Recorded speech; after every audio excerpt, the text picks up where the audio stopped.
Got it. Okay, I'll call to order this. So rude. I'll call to order this meeting of the Oversight Committee for the City of Salem for February 22nd, 2024. Present are Hoy, Courtright, Arnie, Stapleton. and staff, no members of the public. Nobody here wishing to address the committee. We have no action items, but we have management update information items. So project updates, turning it over to Alan. Yep, so McGilchrist project update. Everything's rolling along out there. And we were talking a little before the meeting. There's visible activity, mostly around utilities still. So Northwest Natural continuing their relocation from outside of the project footprint. The contractor's working on city utilities in the vicinity of the 22nd and McGilchrist intersection. And we are planning to close that intersection starting in April. So there'll be detours going in place at that time. Other updates around the project.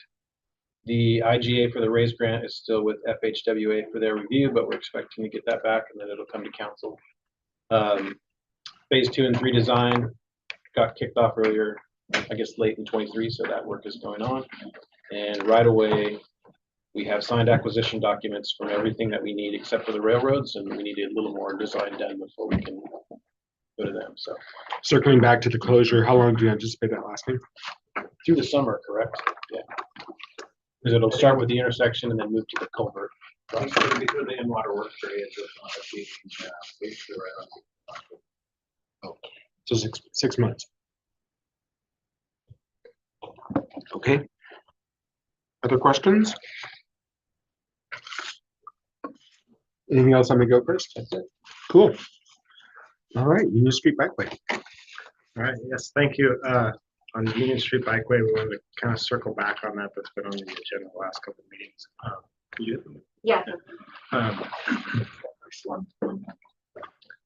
So I believe this is the same map we've shared several previous meetings, but we kind of wanted to close the loop. So in the background, we've been looking at several different options or different pieces and how they would fit into the concept we show here. And we've vetted through those, and we've pretty much circled back that we feel like what we're showing here on this conceptual map, especially on the eastern end as it comes around 12th Street, is kind of the best option for what we're doing at this time. This is a little bit different than the early concept that was for this end.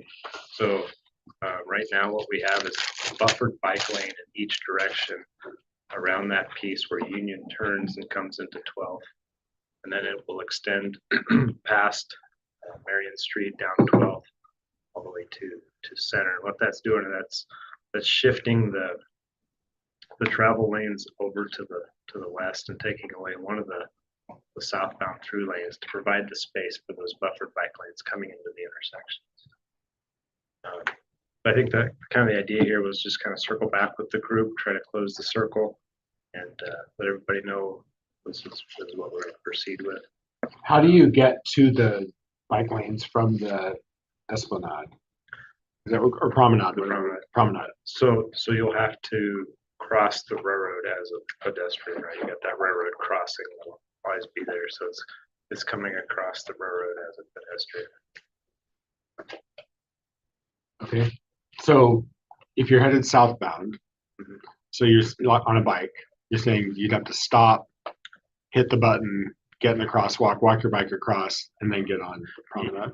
Correct. That is correct. So southbound, as it comes towards that intersection, the bike lane will peel up under the landscape area and it kind of puts you right there as a pedestrian Okay. as well. Okay. And then northbound, if you're on 12th, northbound, the buffered bike lane will essentially start. You'll come out of traffic as a bicyclist into your starting bike lane. Well, nobody rides their bike northbound on 12th Street. Unless you're crazy. I know I do. And certain, I mean, you would have to be really super comfortable because that's a nightmare. And that's there because it's, there's the space to get everything lined up. It just kind of It's transition. spot. Yeah. And if you're on the promenade, again, you'd have to come across this and take off. Is there a plan for 12th Street south of Center to make it into something other than what it's been since I was at Willamette 38 years ago? No plan. I mean, I do think the TSP update would be the place we could look into that. Yeah. We should be looking at a lot more bike access and bike work with the TSP update. That would be Okay. the place to look. Questions? Yeah, Bob. Oh, I just want to say, we met, Councilor Stapleton and I met with staff and, I mean, we wrestled with this. We'd like to get something better here. I'd say just to build on the southbound access to come across. It doesn't just have the bike lane end, it goes up onto the sidewalk, so you're set up to make that crossing That's good. maneuver. I was I glad to hear think that. it, makes it easy for cyclists to see what they need to do and it works as well as I think you can make it work. Making the best out of a less than That's ideal right, situation. That's right. That's right. Numerous ideas. And tested around different- You've considered closing.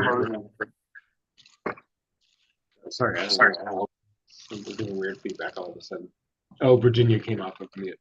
You considered closing that section of the street and decided that that wasn't a good option? We did look at closing northbound, as it comes around, becomes Union and forcing double lefts to get the volume through there. And then that created some other issues at the next intersection on Marion and Capitol, just because the volumes double right. So what it did is it essentially created two places where we'd have dual turn lanes. We're trying really hard to get rid of those because of the safety issues. Some other pieces too. Okay. High level thought. Schedule. We go to Councilor Stapleton first. Oh, Did you sorry. have something, Virginia? It's okay. Thanks, though. No, do you have something? Well, I did, but you know me. I'll just let it lie.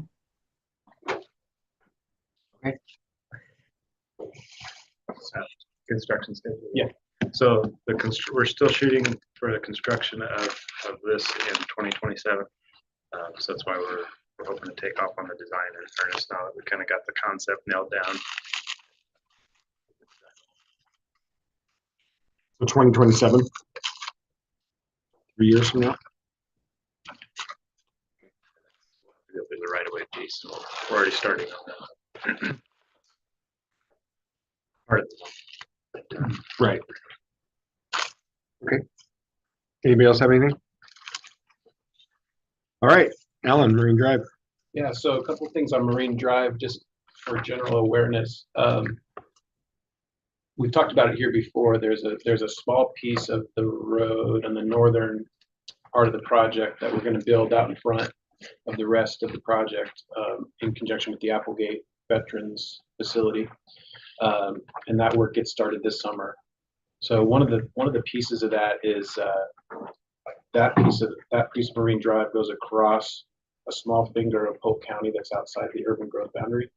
So we need an IGA with them for the maintenance and operational responsibilities of that little piece of street that's technically not in our jurisdiction. So that IGA has been signed by Marion County, which is You excellent. mean Polk County? Sorry, Polk County, thank you. By Polk County, and we'll come to council on the 26th for their approval. So Great. it's really just setting us up to make it clear that it's our street to maintain. There was no resistance on their end. No, pretty straightforward, but it was but it's a tiny little, you'll see on the map when you see the council report, it's just a little finger. literally like 50 feet. Yeah. Wow.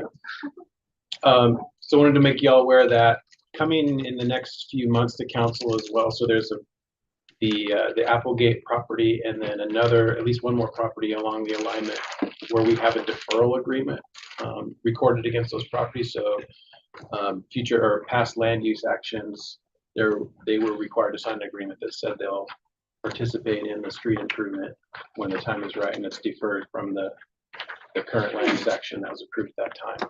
So the action to trigger those responsibilities and have them participate is to call up that deferral to city council.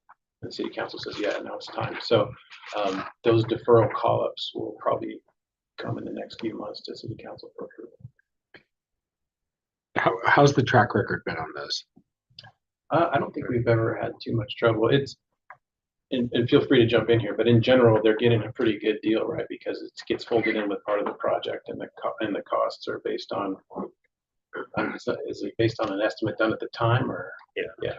So, We called several up as part of the 08 bond. They went. I do believe one got challenged a little bit in the 08 bond, but the costs were really reasonable and the council went forward with it anyway. This wasn't the bridge No, this was one out down in, on Skyline, not Skyline. Yeah, I think it was. It was Skyline. There was a church there along Skyline. okay.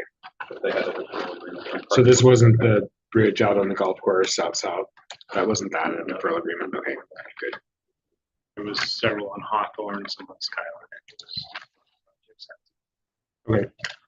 in general, it's clearing up a liability that's standing against the property, right? So it's Okay.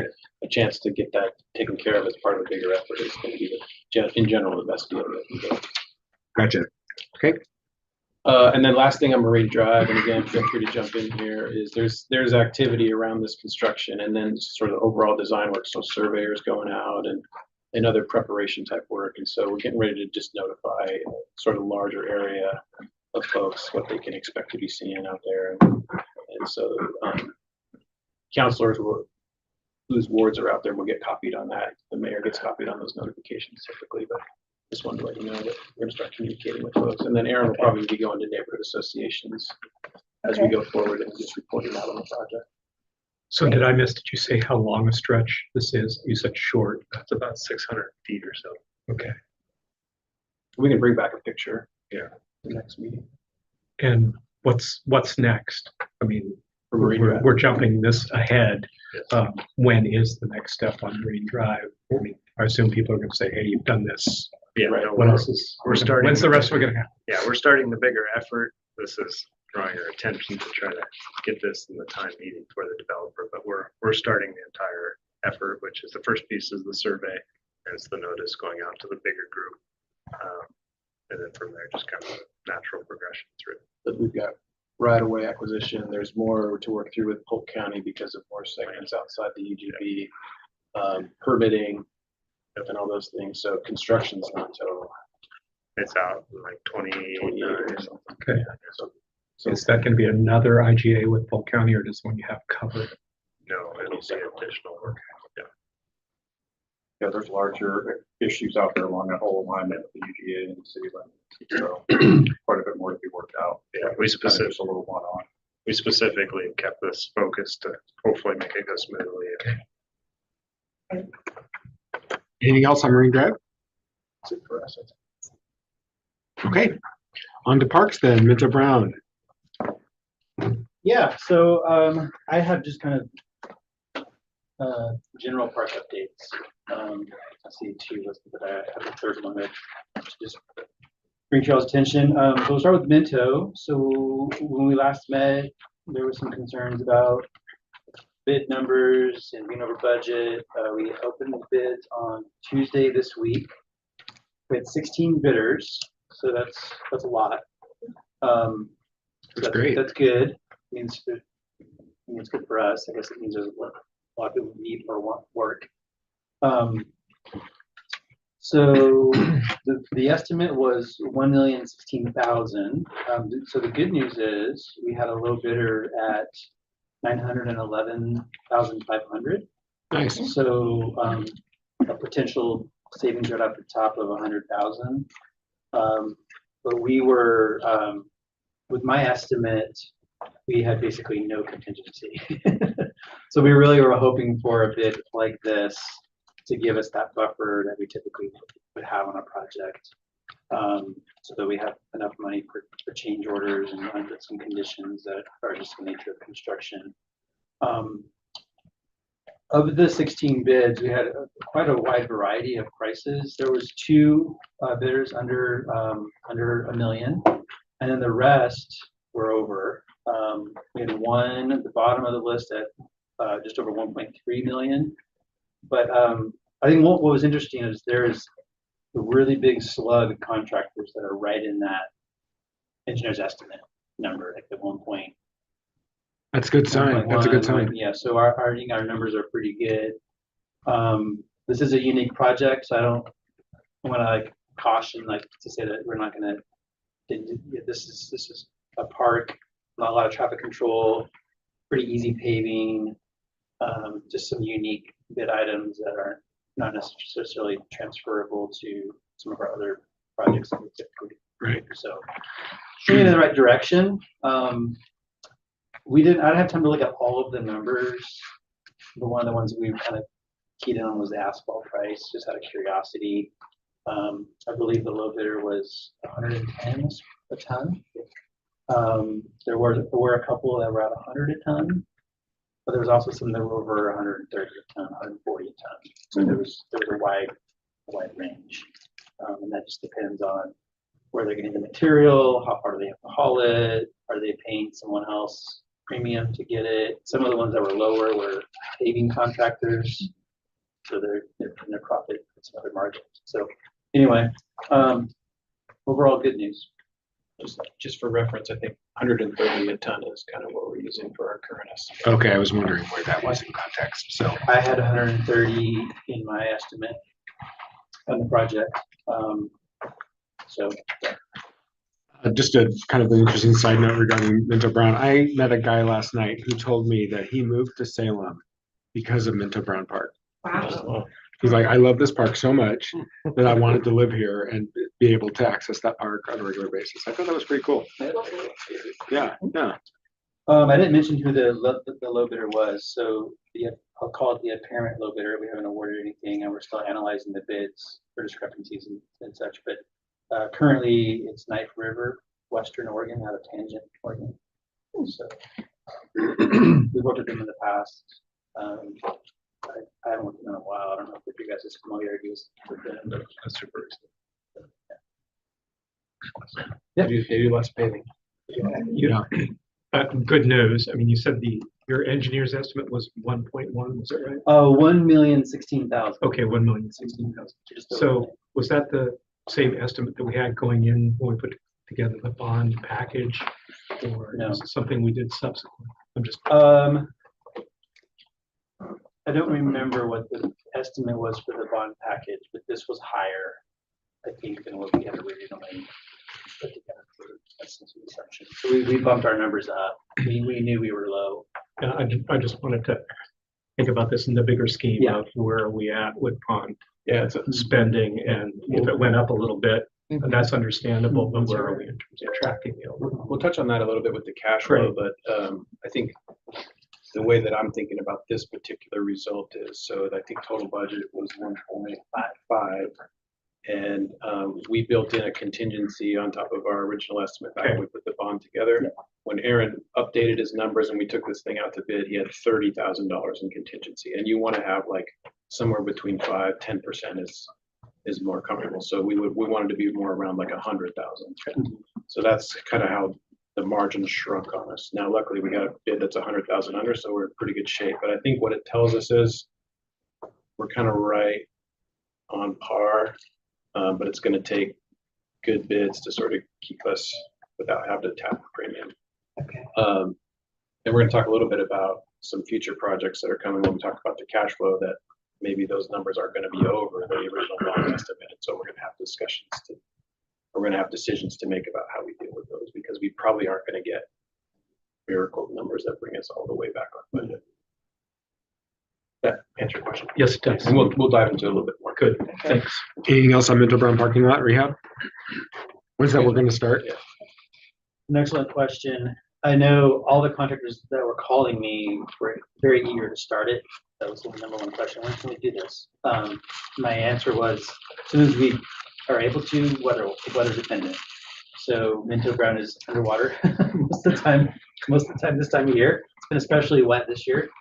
I haven't been out personally to either of these parking lots. I mean, they're not flooded. Other parts of Minto are flooded for sure, but these lots aren't. So it's really going to be keeping an eye on that. You know, we don't want to do a lot of excavation when the ground is really wet. Right. I'm anticipating if everything goes great with these guys, Usually takes 3 to 4 weeks to get them under contract. That puts us in like late March. We could have a pre-con in early April, and then just kind of keep an eye on what it looks like. If it looks like the weather is changing towards drier, warmer, then we would say we could start as soon as we can. Great. Okay. I'm sorry, how, Tree work done. Tree work is done. Yeah, there wasn't any issues. Everything was really well marked. We got the word out, so I haven't heard any questions or concerns. any idea how long it will take, how soon people will be back? Yeah, Parking so the way we have it set up is they can only work on one lot at a time. And lot 2, which is the dog lot, is the smaller of the two. We said, once they like put a shovel in the ground, they have to finish that lot in 60 days. Okay. And then they move on to the next lot. And lot 3, the larger lot at the end is gonna take more time. I think we gave them 90 or 100 days to finish that. So there'll always be a parking lot available the way we have it staggered. When we do the lot 3 and close it down, we're gonna open up the overflow lot that's traditionally used in the field. The field there. It's usually for larger events. Yeah. We'll set it up so that it can be used Okay. every day during construction. So it'll be minimal impact overall, it sounds like. You'll see it. Ish. Yeah, All right. depends on who you are. Anything else on Minto Brown? Okay. Parks, sports courts, rehabilitation. That's quite a load of Yeah, come up with plurals. a jazzier name. Yeah. That's a tough one. This is just a general update. Not a whole lot I need to report here. There's 5 courts. I can't remember what it was shared in the past, but we're gonna construct these in 2 phases. So we got 2 courts going into construction this summer, Sumter and River Road. And then the following summer will be the other 3 courts, going from memory, but Morningside, Hoover, and I can't. It's a really cool park. No, Sumter, Highland, River Road. Highland. Highland. That's what I was saying. Highland. So we just wanted to let you know that we're gathering feedback from the public on River Road and Sumter. Just kind of, we have some surveys that park staff have put together to ask, how do you use the space? What kinds of, in the case of a sports court, where River Road is basically tennis courts. But the question is there interest in pickleball? Is it permanent pickleball, or is it, bring your own net kind of pickleball? So those kinds of input we're getting back from the public. BYON. Yeah, exactly. And Sumter, similarly, it has a tennis court and a basketball court. So we're just trying to get some ideas from the folks that use it. What's it missing? What can we do to make the improvements? So we're getting that feedback now. Questions on parks, sports, court rehabilitation? Sounds great. The Cool. only other thing I was going to add just real quick is just another update that didn't get on the list. And that's Gear Park and McKay. We're going to be starting design on both of those here pretty soon. We're using consultants of record for both of those projects. So we'll be issuing requests for proposals for both of those and getting that design so that we can go to construction in 2025. And Gear, just another little side note, it's not a bond related project, but the skate park, we went out to design builders. We received 3 design build team proposals. So we'll be reviewing those and making a selection. So that's another tidbit that's kind of lagniappe, as they say in the South. Aaron, when are you anticipating the other sports court? Is that the 26th, 27th year? Which, so Yeah. It's next year. next year. 3rd to 25th? Yeah. Anything else on that? Okay. Alan, local vendor report.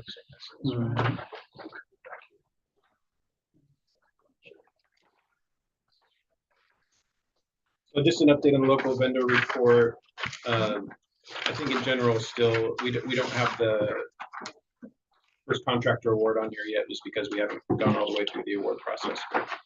So it's still design and project management awards up till now, and we're at about 87% that's been awarded to local companies. That number will probably take a hit with the Knife River Award, since they're technically a Lynn County firm. Still fairly local. But anyway, so that's the update here, and this will start getting more dynamic as we make contractor awards. Questions on that?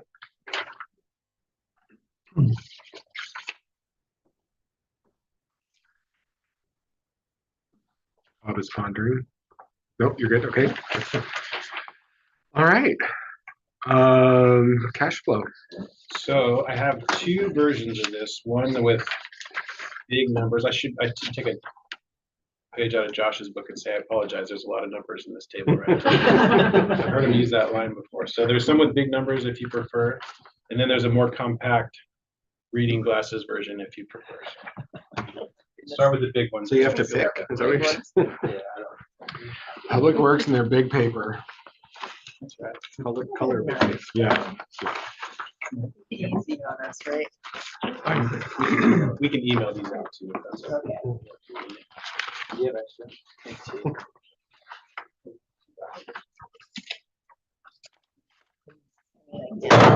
Whoa. All right. See what I had on that. Okay. Oh, there's two, I think. So this is a version of what There's two. of what we use when we meet with Josh and the finance folks to kind of talk about cash flow. And I wanted to share it here, really just to kind of show you what we're up to, and then get your input on what information is useful to you. We can certainly tweak the format to make sure you're getting what you want to know. But the way that I kind of think this table is handy is to just kind of start at the left and look at the original budget. And then as we go through the bond program, we go from what's spent. So FY23 is over. So we didn't spend very much, right? Because the program just kicked off, but you can see what's there. And then we blow up on FY24, the current fiscal year, and show the actual expenditures that have occurred so far, as opposed to the adopted budget. So you kind of get a sense of, where we are with where we program the funds. In general, I think we've programmed a little bit aggressively, and the spending isn't quite on track with what's adopted, but that's okay.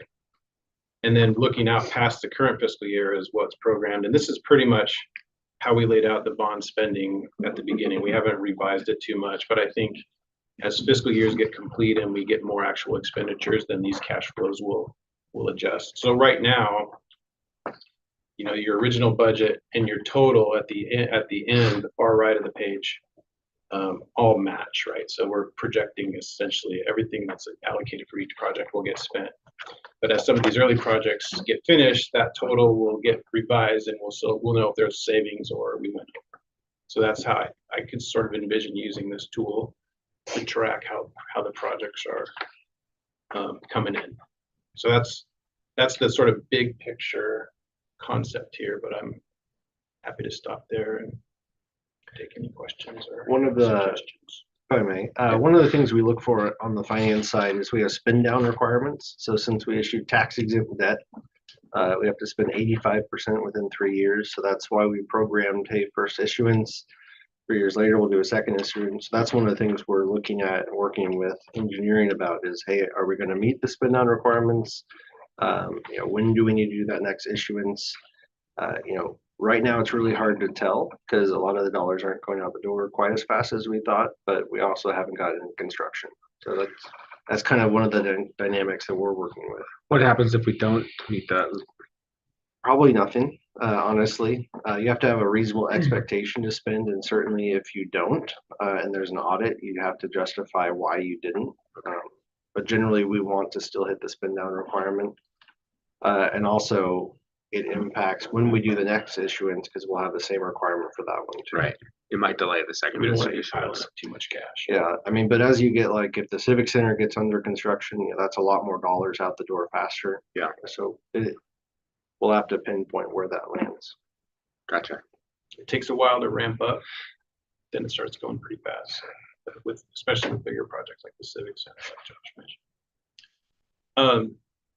I wanted to highlight just a couple projects on here just to kind of talk about, or, you know, further illustrate the idea of how we use this. So one is the Minto Brown Island parking lots, which is the next to the last line on the first page. So that's the one we were just talking about, right? So total budget, 1.5 million. We only spent 126,000 in FY23, and we programmed 1.3 for in this fiscal year. So we had 200,000 programmed in 23. So that's you can kind of see how we're doing against what we budgeted.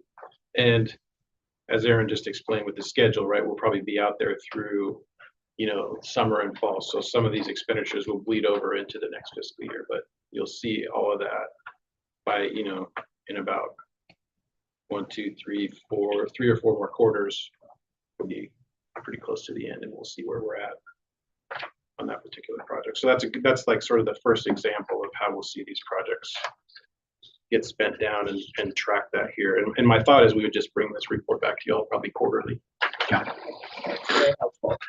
Yeah. The other one I wanted to call attention to is on page 2, and it's the second project in the transportation category. So it's 2024 pavement R&R. We talked about this a little bit earlier when you were asking Bob about sort of, you know, overall program wide, how are we dealing with estimates? And I think the R&R program is probably where we're going to see the biggest pressure, right? Because that's where there's a lot of material volatility. And we, as we've looked at them, I think we've seen more pavement depth, more ramp work, a lot more cost in those projects than what we estimated originally in the bond. So that project's got $3 million total budgeted, and we're probably looking at, well, considerably north of that, right? Like maybe between 4 and 5 million is where current total project estimates are for that one. And we'll dial that in as we get here towards bid. But I think that's the category of projects that we want you all to be thinking about long term, which is we have payment R&R planned every year. Is it better to, as we go through this and start to see how it's going, right? Are they really coming in $1 million, $2 million over each time? Then do we start trimming the project scopes to do one every year that's a little smaller? Or do we do what we said each year, and maybe there's a project that drops off the back end, year 10 gets pushed out to future bond issues? Right. I think that's kind of the big picture way to be thinking about this. I don't know if you want to add anything there, Josh. Yeah, when we were talking offline, I guess it's a philosophical question about, do you complete a little bit of everything, or do you complete everything to the full extent, the full scope you planned, and then in year 9, 10, a couple fall off and they'd be on the next bond. So we fully intend to issue, hopefully authorize another 10-year bond after this point. So while they might appear to be falling off this one, you could program them for the next one. Right. So, or you could reduce those up front to try to fit into the dollars available. It's just really challenging with a 10-year program to know that dynamic. So you wouldn't want to end up doing both, you know, trimming and then still have to lose projects off the end. Right. So with this particular project, the 2024 project, and we talked about this, I think early on, is we're going to maintain that scope and see how it goes. And we may need to use a little bond premium to make this one go. And then Silverton Road, which is the 2025 project, we talked earlier about that one too, where we've identified a sort of an alternate on the end that keeps us within budget. So in these first 2 years, we'll continue to get data. We'll see where we're at, but then I think there's more conversation to be had around these projects, especially the R&R program, to talk about how we handle that issue.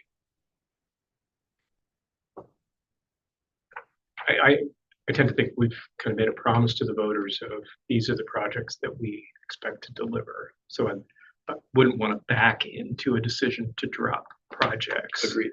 And would, as much as I think there are Silverton Road things that need to be done, it would be good to itemize the decisions that we're making. So on commercial, when we go from, if it's 3 million budgeted to 4 or 5 million, what are the things that we're that are adding to the cost. And let's make conscious decisions about those things and say, because again, I think the implication of spending 4 to 5 million, I don't see costs going down.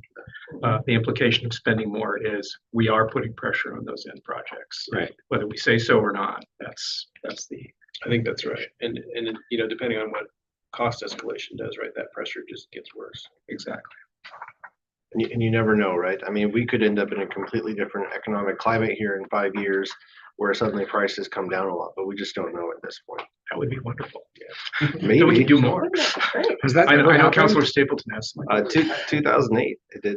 Okay. I mean, we had lots of saving projects that came from that. Our long. program extended a long ways because of that. Well, part of what I'm hearing you say is that you'd like to see more ad alternate. So the base work that we Right. commit to, and then an ad alternate, a series of ad alternates that we can use. But I'm wondering if it starts with the adopted budget, how much of this project can we get done Right. for the adopted budget? What would we do to squeeze it and deliver as much of the project as we can? Yeah. And then frame the rest as for the ads. Anything else on cash flow and costs? I think those are the things I just thought those two would be sort of useful to For sure. illustrate what we're talking about. And we're hoping to frame up a more formal conversation about that process, how you want to go through that. I think Yeah. that's really great feedback to understand, hey, you want this clearly documented. You know, by choosing to go over for this project, we're making a choice for other projects too. When we get to the other end and somebody's project doesn't make it, they're gonna ask. Right. Yeah, What happened? What you promised? So starting to map that out is Yeah. a great strategy, I think, so. Hey, Josh, where do the excess proceeds from the bond sale show up? So they don't show up on this sheet. So we have them segregated. So the engineering can't get them. That's in the secret Josh Yeah. line. No, it's in a separate cost center. So right now we're using it for administrative costs. And normally you'd be burdening these project costs with, a lot of the project management time. We're not doing that. That's hitting the premium. So it's helping these budgets a little bit. But so that's where the process for how to access that, how do we want to go through that? I fully anticipate the next issuance will continue to get premiums. I don't see that changing. So there's likely always going to be where you're issuing 100 million and you're getting, 5 to 7 to 10 million extra. So it won't be the end of that, but even with the cost escalation we're seeing, that 7 million could go away very, very quickly. Yeah. Anything else on that topic? That's it. Okay. Anything else? Just a quick meeting. It's efficiency. Councilor Stapleton, I just wanted to check in with you. Do you have anything? Nope, I'm good. Well, we're adjourned. Thanks, everybody. Thank you. We're meeting again on March 28th. No.